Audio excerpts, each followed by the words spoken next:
کہ بال پر بھی کسی ملازم کی نظر پڑ جائے تو تمہارا لالا چیر کر رکھ دے اسے، اور تم نہ جانے کس گمان میں ہو۔ ایک بات کان کھول کر سن لو، تمہارے ایسے لباس میں تمہیں خود تمہارا لالا ہی کمرے سے باہر نہیں نکلنے دے گا۔ پھر میں تو تمہارا شوہر ہوں۔ وہ اس کی آنکھوں میں آنکھیں گاڑے بول رہا تھا۔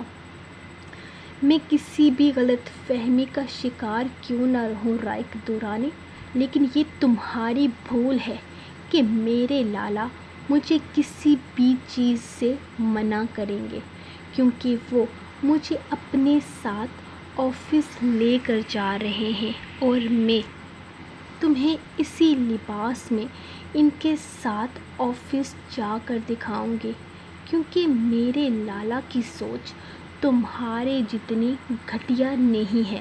اور خبردار، جو تم نے میرے راستے میں آنے کی کوشش کی، تم جہاں ایک ہفتے سے تھے وہیں جا کر مرو۔ میرے پاس بھٹکنے کی بھی ضرورت نہیں ہے تمہیں۔ وہ بول رہی تھی جبکہ وہ حیرت سے اس کی بات سن رہا تھا۔ مطلب وہ اس گھٹیا لباس میں ان کے آفس جا رہی تھی، یعنی کہ گھر سے باہر جا رہی تھی، وہ بھی ازبک کے ساتھ۔ تم اپنے لالا کے ساتھ اس لباس میں آفس جا رہی ہو؟ اس نے بے یقینی سے پوچھا۔ تو اس طرح بے یقینی سے پوچھنے پر نہ جانے کیوں ایلوینا کے لبوں پر مسکراہٹ بکھری تھی۔ یقین نہیں آ رہا، کہا نا، میرے لالا کی سوچ تمہارے جتنی ستی نہیں ہے۔ ان کو پتہ ہے کہ لباس کسی کا کیریکٹر نہیں ہوتا۔ وہ بولی تو سامنے کھڑے رائق دورانی نے غصے سے مٹھیاں بھینچی تھیں۔ کیا مطلب تھا اس کی بات کا کہ وہ اس کے کیریکٹر پر سوال اٹھا رہا ہے؟ کیا وہ اس کی ذات پر اس کے کپڑوں کی وجہ سے سوال اٹھا رہا تھا؟ ہرگز نہیں، وہ اس کی ذات تک آیا ہی نہیں تھا۔ وہ تو صرف اس کے گھٹیا لباس کی بات کر رہا تھا۔ میں نے کبھی تمہارے کیریکٹر پر سوال نہیں اٹھایا۔ میں صرف تمہیں ہاں، تم نے کبھی میرے کیریکٹر پر سوال نہیں اٹھایا، لیکن میرے کپڑوں پر اعتراض اٹھاتے ہو۔ بتاؤ، اگر تمہاری نظروں میں میرا کیریکٹر اچھا ہے تو پھر تمہیں میرے کپڑوں سے کیا مسئلہ ہے؟ کیونکہ تم مردوں کی تو سوچ یہی ہے نا کہ ہم جیسے کپڑے پہنتے ہیں ہماری سوچ اور کردار بھی ویسا ہی ہوتا ہے۔ اسی لیے تو تم لوگ ہم پر پابندیاں لگاتے ہو۔ میں پابندی اس لیے لگا رہا ہوں تاکہ کوئی غیر مرد تم پر نظر نہ ڈالے، کوئی تمہیں بری نظر سے نہ دیکھے، کسی کی ہوس زدہ نظروں کا نشانہ نہ بنو تم۔ وہ اس کی بات کاٹتے ہوئے دہرا تھا، جبکہ وہ تلخ انداز میں مسکرائی تھی، جیسے اس کی بات کو سمجھ کر بھی نہ سمجھی ہو۔ بہت اچھے طریقے سے سمجھ چکی ہوں میں تمہیں رائق دورانی، تم کیا ہو، تمہاری سوچ کیا ہے، سب کچھ سمجھ میں آ چکا ہے مجھے۔ اسی لیے میرے سامنے یہ اچھا بننے کا ڈرامہ نہ کرو تم۔ مجھے اپنے پیر کی جوتی بنانا چاہتے ہو۔ تم چاہتے ہو میں تمہاری غلام بن کر رہوں، تمہارے کہنے پر اٹھوں بیٹھوں، جیسا تم چاہو ویسے چلوں، تم جو لباس چاہو وہ میں پہنوں، اپنی سوچ مار دوں، اپنی مرضی مار دوں، اپنی خواہشیں مار دوں اور تمہارے ساتھ تمہاری غلام بن کر رہوں۔ لیکن نہیں، ایسا نہیں ہوگا، کیونکہ مجھے نفرت ہے تم سے، اور میں بہت جلد یہ رشتہ بھی تمہارے منہ پر مار دوں گی۔ تم نے میرے لالا سے جھوٹ بولا کہ مجھے تم سے محبت ہے، تو پھر اب تم دیکھنا کہ تمہاری حقیقت میں اپنے لالا کے سامنے کیسے لے کر آتی ہوں۔ محبت تو دور، تم سے نفرت تک کرنا میں خود پر حرام کرتی ہوں۔ وہ غصے سے اسے دھکا دیتی پیچھے ہٹنے لگی تھی جب وہ اس کا بازو پکڑ کر اسے کھینچ کر دوبارہ اپنے قریب کر گیا۔ اگر تمہارا لالا تمہیں ان کپڑوں میں کہیں لے جائے تو بڑا بے غیرت ہے تمہارا لالا، اور تم اپنے لالا کو تو کیا، پوری دنیا کو جا کر ثابت کر دو کہ تمہیں مجھ سے محبت نہیں، تو بھی تمہیں مجھ سے کوئی الگ نہیں کر سکتا۔ میری ملکیت ہو تم، رائے دورانی کا نام چھپا ہے تم پر، اور ساری زندگی یہ نام تمہاری ذات کے ساتھ جڑا رہے گا۔ 1 مہینے کا وقت دیا تھا تمہارے لالا نے، 1 مہینے بعد اگر تمہیں اپنے بستر پر لا کر تمہارا غرور نہ توڑا تو رائے دورانی اپنے باپ کی اولاد نہیں۔ وہ ایک جھٹکے سے اسے پیچھے کو دھکا دیتا، غصے سے بے قابو ہوتا، اسے سامنے لگے شیشے پر پوری شدت سے ہاتھ مارتا شیشے کو چکنا چور کر چکا تھا۔ ایک جنون سا تھا، ایک عجیب سی وحشت تھی۔ وہ جیسے پاگل ہو رہا تھا، اور اس پاگل پن میں رہ کر ایلوینا اپنا نقصان نہیں کرنا چاہتی تھی، اسی لیے تیزی سے کمرے سے نکل گئی تھی۔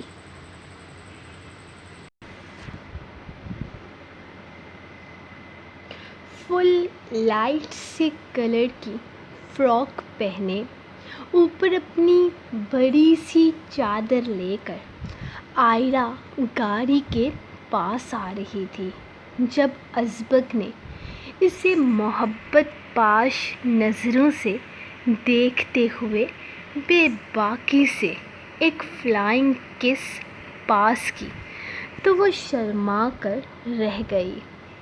وہ نگاہیں اٹھاتی آگے پیچھے دیکھنے لگی تھی۔ اس وقت بہت سارے ملازم تھے باہر، لیکن اس خاندان کی عزت پر آنکھ اٹھا کر دیکھنے والا کوئی نہیں تھا۔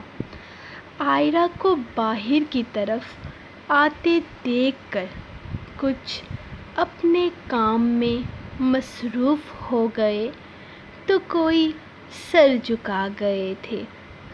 ازبک درانی ان معاملات میں کتنا سخت تھا، اس گھر کے ملازم بھی بہت اچھے طریقے سے جانتے تھے۔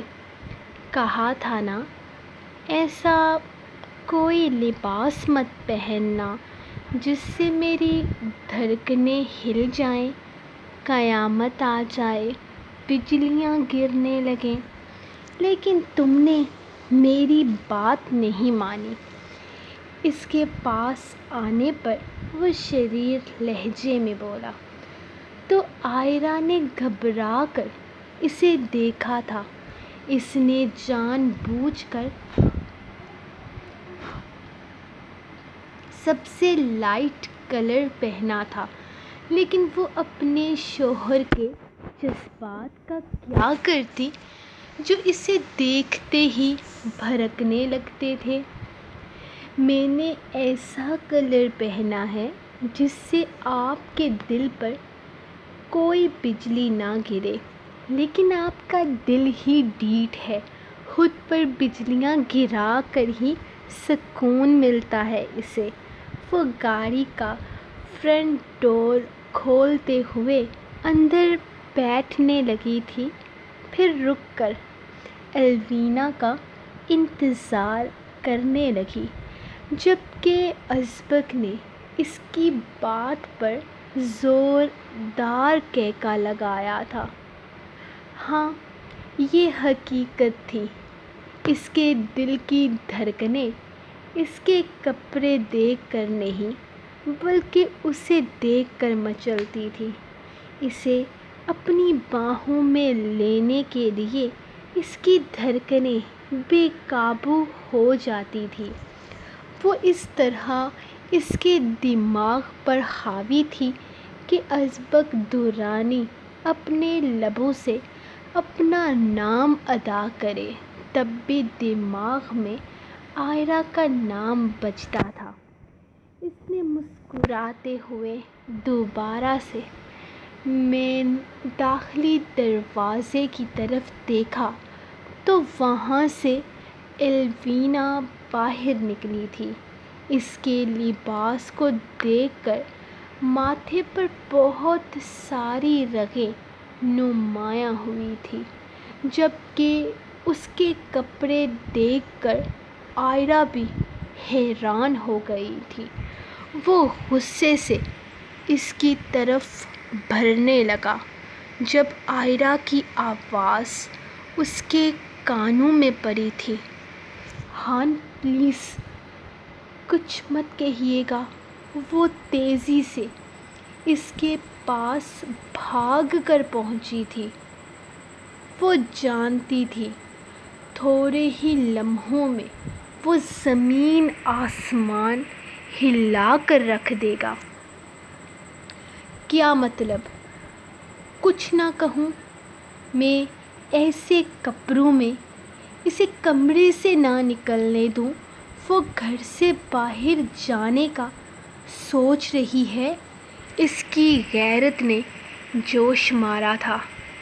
ہان پلیز، اس کو ہمارے گھر کی روایات کا کچھ بھی پتہ نہیں ہے، وہ کچھ بھی نہیں جانتی ہے۔ وہ اسے سمجھانا چاہتی تھی، تو جب تک ہم اسے اپنے خاندان کی روایات بتائیں گے نہیں، اسے پتہ کیسے چلے گا؟ وہ اپنا بازو اس کے ہاتھ سے نکالنا چاہتا تھا۔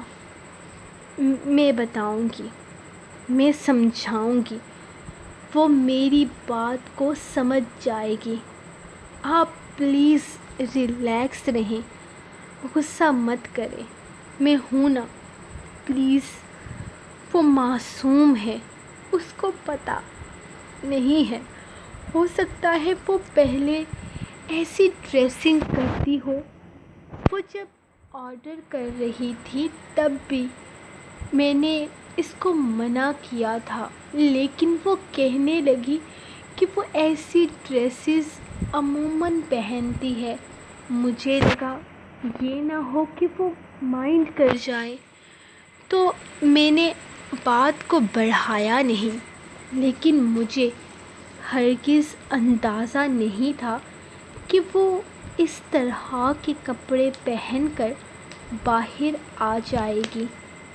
میں سمجھاتی ہوں اسے، آپ پلیز ریلیکس رہیں۔ وہ اس کے سینے پہ ہاتھ رکھے آہستہ آہستہ اس کے دل پر ہاتھ پھیرتے اسے ریلیکس کرنے کی کوشش کر رہی تھی، اور پھر اسے چھوڑتے ہوئے تیزی سے الوینا کی طرف بڑھی تھی، جبکہ الوینا کے پیچھے ہی رائق بھی تیزی سے باہر آیا تھا۔ اسے دیکھ کر اسے خوشگوار حیرت ہوئی تھی۔ اسے نہیں پتا تھا کہ وہ گھر آیا ہوا ہے، حالانکہ اس کی گاڑی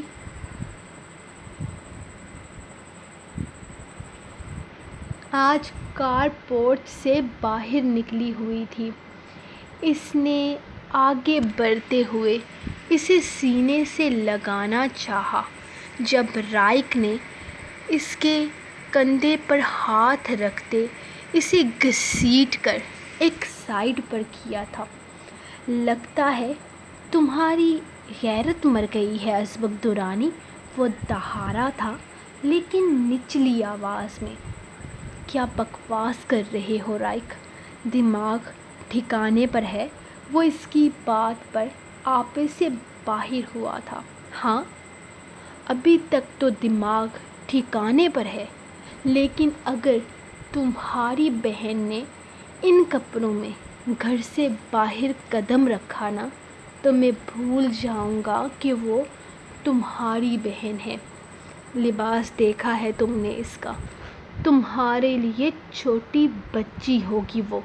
دیکھنے والے اسے چھوٹی بچی ہرگز نہیں سمجھیں گے۔ میں تو پورے استحقاق سے سر سے پیر تک دیکھ چکا ہوں، مجھے کہیں سے بھی وہ چھوٹی بچی نہیں لگتی۔ اس نے جیسے ازبک کی غیرت پر کاری وار کیا تھا۔ اس نے غصے سے ایک نظر آئرا کو دیکھا، جو پتہ نہیں الوینا سے کیا بات کر رہی تھی۔ وہ بنا رائک پر دوسری نگاہ ڈالے اپنی گاڑی کی طرف آتا، گاڑی سٹارٹ کرتا۔ اگلے ہی لمحے زن سے گاڑی حویلی کی حدود سے نکال کر لے گیا تھا۔ یہ تم نے کس طرح کا لباس پہن رکھا ہے الوینا؟ ایسے لباس نہیں پہنتی ہیں ہمارے گھر کی لڑکیاں۔ میں نے تمہیں سمجھایا تھا نا، تب تم نے کہا نہیں کہ یہ کپڑے تم باہر پہنو گی، ورنہ میں سمجھاتی کہ ایسے کپڑے باہر نہیں پہنے جاتے۔ آئرا نے ایک بے بس سی نظر ازبک کی طرف ڈالی تھی، جو پتہ نہیں رائک سے کیا بات کر رہا تھا۔ آئرا، ان کپڑوں میں کیا خرابی ہے؟ مجھے سمجھ نہیں آتا۔ مطلب اتنی سی بات پر اتنا بڑا ایشو کیوں بنایا جا رہا ہے؟ میں کہیں سے ننگی نہیں ہو رہی ہوں۔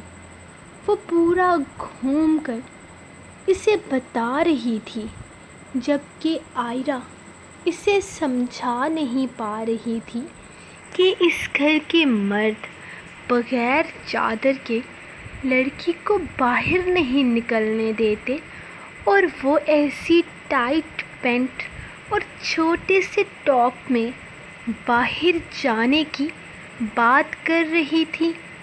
اس نے اسکارف لے رکھا تھا، لیکن اس پٹی نما کپڑے سے اس کا تن چھپ نہیں سکتا تھا۔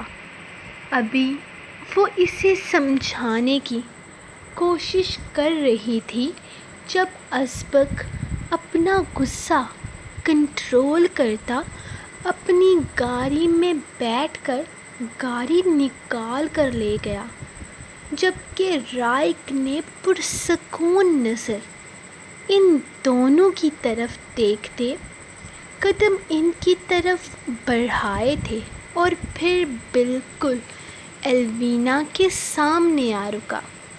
گڑیا، اندر جاؤ، مجھے الوینا سے ذرا بات کرنی ہے، اس نے آئرا سے کہا تھا، جبکہ ازبک کے اس طرح سے چلے جانے کا مطلب یہی تھا کہ وہ انہیں اپنے ساتھ لے کر نہیں جا رہا۔ وہ خاموشی سے اندر کی طرف قدم بڑھا گئی تھی۔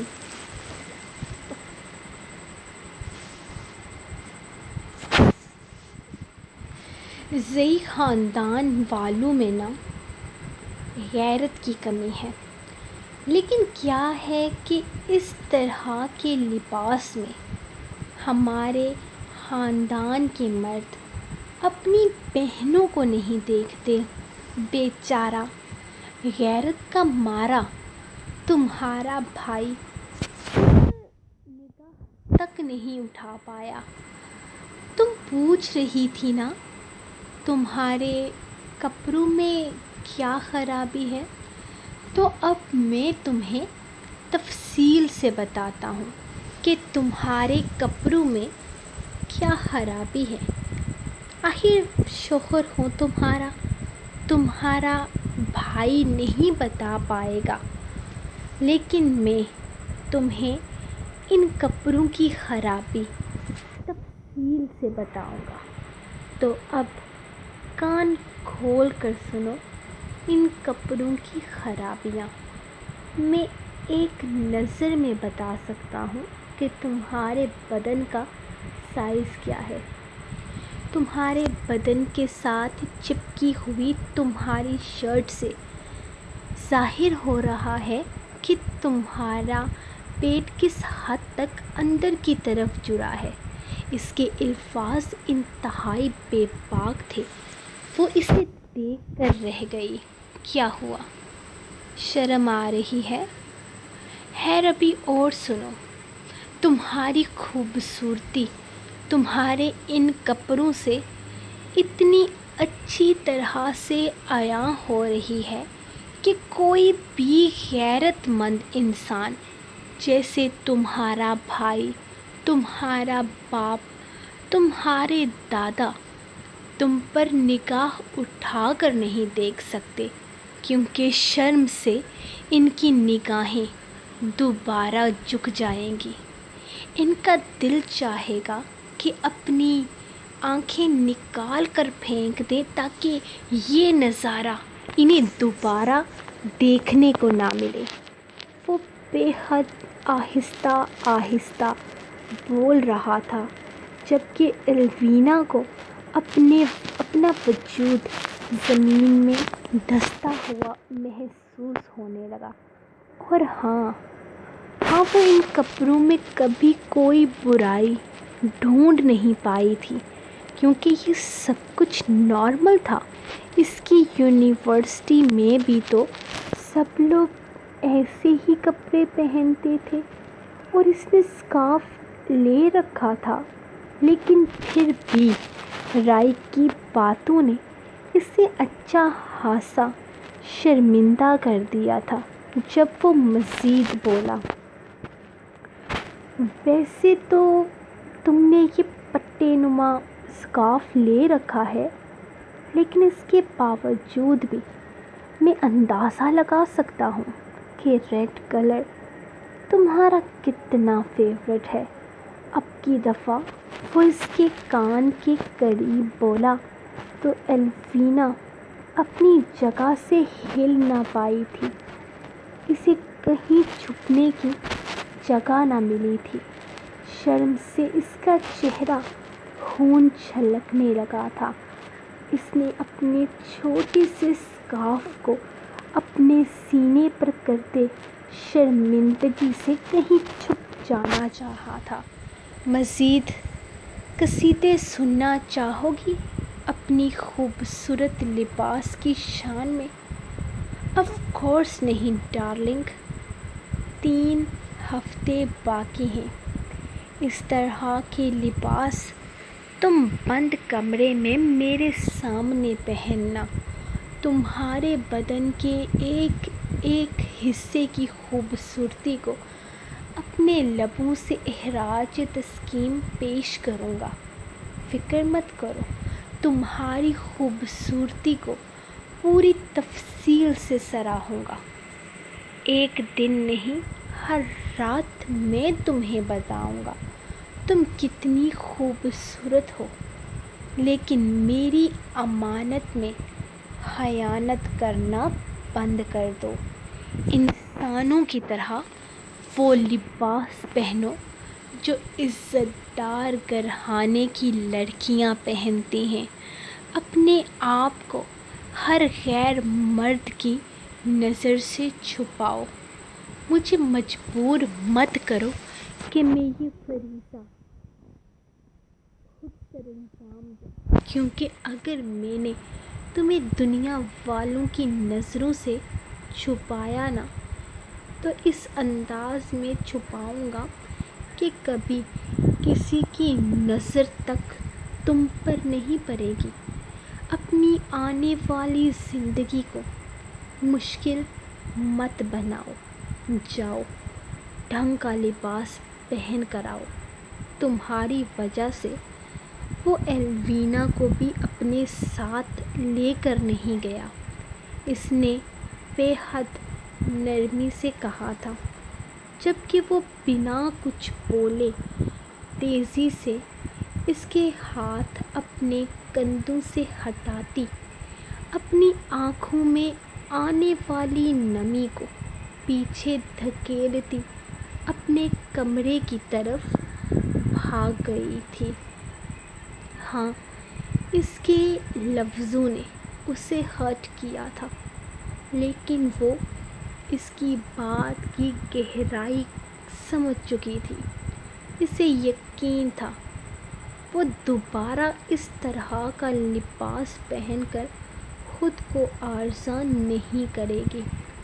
وہ جانتا تھا وہ اسے اتنے سخت الفاظ کا استعمال نہیں کرنے چاہیے تھے، لیکن وہ یہ بھی جانتا تھا اگر وہ ایسا نہ کرتا تو وہ مزید باغی ہوتی اور ہرگز وہ اس کی بات کو سمجھنے کی کوشش نہ کرتی۔ اس کے لیے ضروری تھا کہ وہ اس انداز میں اسے سمجھائے کہ وہ دوبارہ غلطی نہ کرے، حالانکہ اب اپنی باتوں پر وہ خود بھی پچھتا رہا تھا۔ اسے اتنا بھی تلخ نہیں ہونا چاہیے تھا۔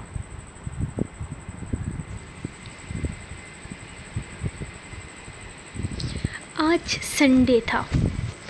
وہ تینوں 10 بجے کے آس پاس فلم دیکھنے کے چکر میں گھر سے نکل گئے تھے۔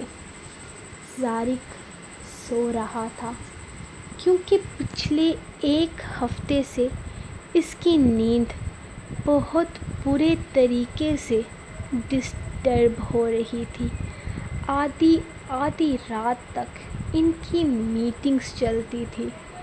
3 بجے کے بعد وہ کمرے میں آتا تو آتے ہی سو جاتا تھا۔ پچھلے ایک ہفتے سے وہ پری سے ٹھیک سے بات تک نہیں کر پایا تھا۔ اچانک ان کے مشن میں کچھ پلاننگز ہوئی تھی، کچھ چینجنگ ہوئی تھی، اور ان چینجنگز نے ارزق اور طارق دونوں کو بری طرح ڈسٹرب کر دیا تھا۔ ارزق کو 2 دن کے بعد اچانک اسلام آباد جانا پڑ رہا تھا اسی مشن کے سلسلے میں۔ دوسری طرف شجر اپنے امتحانات میں انتہائی مصروف تھا۔ اس کو الگ سے اپنی ٹینشن لگی ہوئی تھی اور تبریز کے بھی پیپر سر پر تھے۔ ایسے میں شجر تبریز کو بھی پڑھا رہا تھا اور یہی کوشش کر رہی تھی کہ وہ ان کا ٹھیک سے خیال رکھ سکے۔ اس کے پیارے پیارے بھائی تو بڑی مصیبت کا شکار تھے، جبکہ اس کا شوہر تو اور زیادہ بری حالت میں تھا۔ اس وقت بھی وہ کمرے میں سو رہا تھا، کیونکہ رات کو اس کی واپسی کمرے میں کب ہوئی تھی وہ نہیں جانتی تھی۔ پہلے دن تو اس کا انتظار کرتی رہی، تو وہ رات کے 3 بجے کمرے میں آ کر اسے جاگتے پا کر اچھا خاصا شرمندہ ہوا تھا۔ تب اس نے اسے سمجھایا تھا کہ وہ اس کی خاطر اپنی نیند حرام نہ کیا کرے۔ اب تو شاید اس کی میٹنگز رات تک چلیں گی۔ یہی وجہ تھی کہ وہ سو جاتی تھی۔ آرام سے صبح جاگتی تو وہ اس کے بے حد قریب ہوتا، لیکن گہری نیند میں اسے ان لوگوں کا کام سمجھ نہیں آتا تھا۔ وہ سیکرٹ فورس میں تھے تو کالج کیوں جاتے تھے؟ اور اگر وہ کسی کالج میں پڑھانے والے پروفیسرز تھے تو پھر آدھی آدھی رات کو یہ لمبی میٹنگز کا سلسلہ کیوں چلتا تھا؟ آخر کون سے مشن کی وجہ سے وہ اس سے دور تھا؟ کیونکہ وہ اسے بہت صاف الفاظ میں کہہ چکا تھا کہ بس یہ مشن ختم ہو جائے تو وہ اس کے ساتھ اپنی نئی زندگی کی شروعات کرے گا۔ اس نے ان تینوں کو ناشتہ کر کے بھجوایا تھا۔ بڑی مشکل سے یہ اتوار آیا تھا اور تبریز کے ساتھ کیا وعدہ زارق کے بجائے ارزق نے نبھایا تھا، کیونکہ زارق پچھلے بہت دنوں سے مصروف تھا اور پھر ارزق اس کا وعدہ نبھاتے ہوئے شجر اور اس کے ساتھ فلم دیکھنے جا رہا تھا۔ اس نے ان تینوں نے اسے بھی آفر کی تھی، لیکن اس نے کہا کہ وہ زارق کے بغیر کہیں نہیں جائے گی، اور زارق کا آج اٹھنے کا کوئی ارادہ نہیں تھا۔ 11 بج رہے تھے جبکہ اس کی آنکھیں اب تک نہ کھلی تھیں۔ وہ سارے کام نپٹا کر اب ٹی وی دیکھ رہی تھی جب اچانک لائٹ بند ہو گئی۔ وہ افسوس سے اٹھ کر پلگ آف کرنے لگی تھی۔ جب وہ رف سے خلیے میں باہر نکلا تھا، اس نے ٹراؤزر کے اوپر بلیک کلر کی بنیان پہن رکھی تھی۔ ہائے مائی بولڈ اینڈ بے باک بیوی، گرمی بہت زیادہ نہیں ہے؟ وہ یو پی ایس کا پنکھا چلاتے ہوئے پنکھے کے نیچے بیٹھا تو ہوا بھی گرم لگ رہی تھی۔ اب آ رہی ہے آپ کو اپنی بولڈ اور بے باک بیوی کی یاد؟ رات کو نہ جانے کس گوری میم سے گپیں مارتے رہتے ہیں، وہ منہ پھیر کر بولی تھی جبکہ اس کے قریب سے اٹھی نہیں تھی۔ اس نے حیرت سے دیکھا۔ میں کون سی گوری میم سے باتیں کرتا ہوں؟ اس نے یاد کرنے کی کوشش کی، لیکن اس سے ایسا کوئی انسان یاد نہیں آیا۔ میں نے دیکھا تھا جب میں ارزق لالا کے کمرے میں چائے دینے گئی تھی، آپ لیپ ٹاپ پر کسی انگریزن سے باتیں کر رہے تھے۔ بالکل پاگل سمجھ رکھا ہے آپ نے مجھے۔ کیسے اس کو گھور گھور کر دیکھ رہے تھے، اور جب وہ نہیں ملی باتیں کرنے کے لیے تو اپنی بولڈ اور بے باک بیوی کی یاد آ گئی ہے۔ وہ پوری طرح سے ناراضگی دکھاتے ہوئے چہرہ پھیرے ہوئے تھی۔ میں کام کر رہا تھا اس وقت ڈارلنگ، اور میں اس وقت صرف کام کر رہا تھا۔ کام کے دوران میں یہ نہیں دیکھتا کہ میرے سامنے بیٹھا انسان مرد ہے یا عورت۔ مجھے صرف اپنے کام سے مطلب ہوتا ہے، جیسے اس وقت مجھے اپنی بیوی سے مطلب ہے۔ میں اپنی بیوی کی بولڈنس دیکھنا چاہتا ہوں، اس کی بے باک باتیں سننا چاہتا ہوں۔ وہ اس کے گرد اپنا حصار بناتا اس کے چہرے کو اپنے ہاتھ سے تھام چکا تھا۔ اپنے والا کس دو نا یار، تمہارے کس کی بے باکی روح تک اتر کر سکون محسوس ہوتی ہے۔ وہ اس کے ہونٹوں پر انگوٹھا رگڑتے ہوئے بولا تو اس کے ماتھے پر پسینے کی بوندیں نمایاں ہونے لگی تھیں۔ اوہ میری بے باک بولڈ بیوی، تمہارے پسینے کیوں چھوٹ رہے ہیں؟ اس کے ماتھے سے پسینہ اپنے ہاتھوں سے صاف کرتے وہ مسکرایا تھا۔ گرمی بہت ہے، بجلی چلی گئی ہے نا؟ وہ لڑکھڑاتے لہجے میں بولی تو اس کے بہانے بازی پر اسے بڑا پیار آیا تھا۔ ہاں، وہ قبول نہیں کرتی تھی کہ وہ شرماتی ہے، وہ قبول نہیں کرتی تھی کہ وہ ایسے لمحات میں اس کی قربت سے گھبراتی ہے، وہ قبول نہیں کرتی تھی کہ اس کے پاس آنے پر وہ ڈرتی ہے، کیونکہ وہ بے باک تھی، بولڈ تھی اور اسے اپنی بے باکی اپنے شوہر پر ثابت کرنی تھی۔ اس لیے تو وہ اس کی ہر طرح کی جسارت کو برداشت کر جاتی تھی۔ ویسے وہ گوری میم جسے تم نے دیکھا تھا خوبصورت تھی کیا؟ طارق نے اس کے لبوں پر انگوٹھا پھیرتے ہوئے اس نے پوچھا۔ نہیں، اتنی خاص نہیں۔